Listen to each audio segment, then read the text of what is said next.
নমস্কার, আমি চলে এসেছি মিঠুস কুক হাউসে। আজকে রেসিপি হলো গন্ধরাজ মোমো। চলুন দেখে নিই এই রেসিপির জন্য আজকে আমার কি কি লাগছে। প্রথমে নিয়েছি 200 গ্রাম বনলেস চিকেন কিমা, আর নিয়েছি দুটো গোটা পেঁয়াজ, কাঁচা লঙ্কা, রসুন সব কুচি কুচি করে কেটে নিয়েছি, আর গোলমরিচ গুঁড়ো নিয়েছি ছোট চামচের 1 চামচ। এবার আমি এই আধখানা গন্ধরাজ লেবুটাকে এইভাবে ভালোভাবে ঘষে সবুজ অংশটা শুধু বার করে নেব। ভালোভাবে ঘষবেন যাতে একটু তেতো না হয়।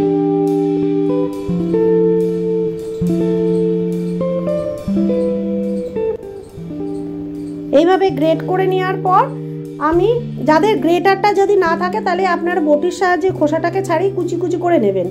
আমার দেখুন আমার ছাড়ানো হয়ে গেছে। এবার সব উপকরণগুলো একসঙ্গে মিশাতে থাকবো। চিকেনের মধ্যে আমি প্রথমে সবুজ অংশটা দিয়ে দিলাম, গন্ধরাজ লেবুর খোসাটা। এবার বাকি উপকরণগুলো আমি এবার এর মধ্যে অ্যাড করব। গোলমরিচ গুঁড়ো দিলাম ছোট চামচের 1 চামচ, পেঁয়াজ কুচি দিলাম, রসুন কুচি, এখানে আমি লঙ্কা কুচি অ্যাড করছি, আর অ্যাড করছি স্বাদ অনুযায়ী নুন আর আদার পাউডার। এবার আমি এই সমস্ত উপকরণগুলো মেশানোর আগে আমি বলে দিই, এখানে গন্ধরাজ লেবুর রস নিয়েছি আধ বাটি। আপনারা যে যেমন টক খাবেন সেভাবেই নেবেন।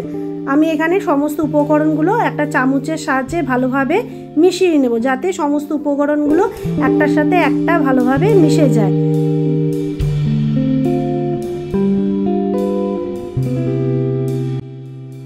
দেখুন সমস্ত উপকরণগুলো আমার ভালোভাবে মেশানো হয়ে গেছে। এবার একটা প্লেটের সাহায্যে ঢাকা দিয়ে অন্যদিকে সরিয়ে রাখলাম। অন্য পাত্রে আমি নুন 1 চামচ নুন দিয়েছি, আর 1 বাটি জল নিয়ে এবার একটু অ্যাপেল গ্রিন ফুড কালারটা মেশাবো। একটা চামচের মধ্যে নিলাম, নিয়ে দেখুন এটা আমি জলের সাথে ভালোভাবে মেশালাম। যে থিতানো অংশটা থাকবে দেখুন এটা আমি ফেলে দিলাম, বাকি অংশটুকু। এবার আমি অন্য পাত্রে ময়দা আর একটু সাদা তেল এখানে ভালোভাবে মিশিয়ে নিলাম আগে। তারপর ওই সবুজ জলটা দিয়ে আস্তে আস্তে মাখতে থাকবো। ময়দাটাকে আমি এবার ফুড কালারের জলটা দিয়ে ভালোভাবে মাখবো। এইভাবে মাখতে হবে। আর ফুড কালারের জলটা আমি একসঙ্গে দিচ্ছি না, একসঙ্গে দিলে কি হবে, পাতলা হয়ে যাবে। ওই জন্য আমি যতটুকু লাগবে ততটুকু দিয়েই মাখবো। এইভাবেই আপনারা মাখবেন, একসঙ্গে সব জলটা দিয়ে দেবেন না। আর একটু ঠেসে ঠেসে মাখবেন যাতে মাখাটা খুব ভালো হয়, আর খুব শক্তও না হয় আর খুব নরমও না হয়, সেইভাবেই মাখবেন। কারণ এটা মোমো হবে তো, খুব শক্ত হলে কি হবে, ময়দাটা বেলবো যখন তখন ফেটে ফেটে যাবে। এবার আমি চামচের সাহায্যে জলটা নিচ্ছি যাতে জলের পরিমাণটা বেশি না হয়ে যায়, কারণ আমার ময়দা মাখাটা প্রায় শেষের দিকে। আর এই রেসিপিটা যদি আপনাদের ভালো লাগে তাহলে লাইক করবেন, কমেন্ট বক্সে গিয়ে জানাবেন আপনাদের এই রেসিপিটা আজকে কেমন লাগলো। আর যারা নতুন তারা সাবস্ক্রাইব করবেন।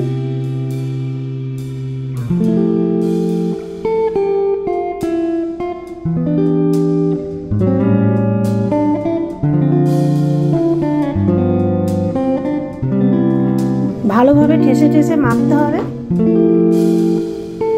এবার আমার দেখুন মাখা হয়ে গেছে। আমি একটু সাদা তেল মাখিয়ে একটু সাইডে সরিয়ে রাখবো, যাতে বাইরে হাওয়াতে ফেটে ফেটে না যায়।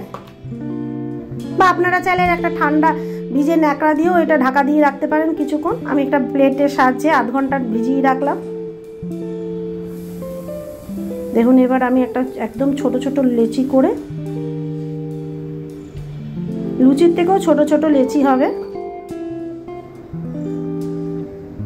একটা বড় লেচি, একটা ছোট লেচি আর একটা মাঝারি লেচি, 3টে লেচি আমি এখানে কাটলাম। এই একদম এরকমই করবেন।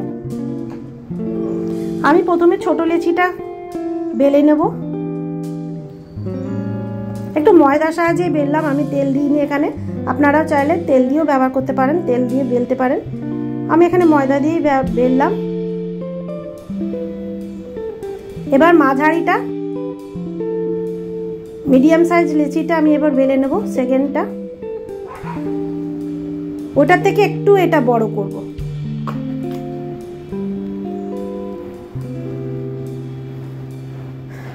এবার 3 নম্বর লেচিটা এবার বেলে নেব।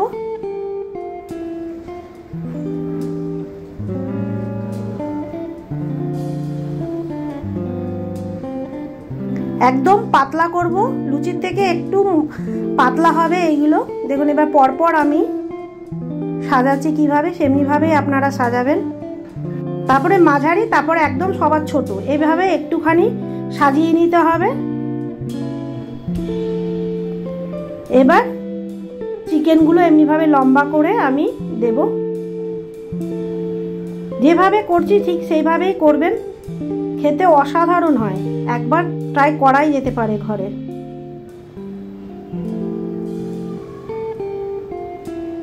দেখুন এমনিভাবে লম্বা করে আমি প্রথমে চিকেনগুলোকে ভালোভাবে সাজিয়ে নিলাম।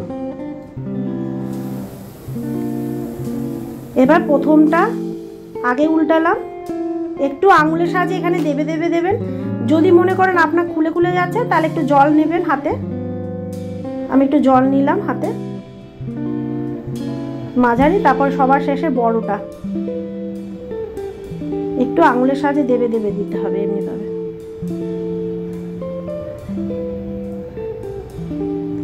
এবার আমি ছোটোর থেকে এমনিভাবে রোল করতে থাকবো।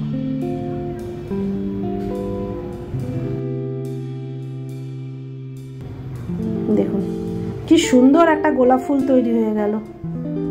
কেউ বলবে এত সুন্দর একটা গোলাপ ফুল তৈরি হয়ে গেল, মনে হচ্ছে খাবো না, সাজিয়েই রেখে দিই। এইভাবে এবারে পাপড়িগুলো একটু খুলে দিতে হবে। এইভাবেই আমি প্রত্যেকটা করে নেব। দেখুন কি সুন্দর হলো। এবার আমি প্রত্যেকটা এইভাবেই বানিয়ে নিলাম একটা করে। আমি অন্যদিকে এবার জল বসিয়ে দিয়েছি। এবার একটা ফুটো থালার সাহায্যে আমি মোমোগুলো বানাবো। আমি প্রথমে তেল মাখিয়ে নিলাম, একটু তেল ব্রাশ করে নিলাম। তারপরে আমি মোমোগুলো আস্তে আস্তে এটার মধ্যে বসিয়ে দিলাম সাজিয়ে। সুন্দর লাগছে, কি কালারফুল লাগছে। দেখুন আমার থালার মধ্যে মোমোটা সাজানো হয়ে গেছে। এবার ফুটন্ত জলের উপরে এই মোমোটা বসিয়ে দিয়ে একটা অন্য থালা দিয়ে ঢাকা দিয়ে দিলাম। আমি আধ ঘন্টা পর ফিরে এসে দেখুন আমার মোমোটা হয়ে গেছে আমার অন্য প্লেটে। এবার মোমোগুলোকে সাজিয়ে দিলাম। আমার বানানো সস দিয়েই আমি এটাকে পরিবেশন করছি। ভালো লাগলে একটা লাইক করে দেবেন, কমেন্ট বক্সে গিয়ে জানাবেন আজকের রেসিপিটা আপনাদের কেমন লাগলো। আর যারা নতুন তারা সাবস্ক্রাইব করবেন, প্রচুর পরিমাণে শেয়ার করবেন। আজকের মতন এইটুকুই। আমি আবার নেক্সট টাইম আপনাদের কাছে চলে আসবো।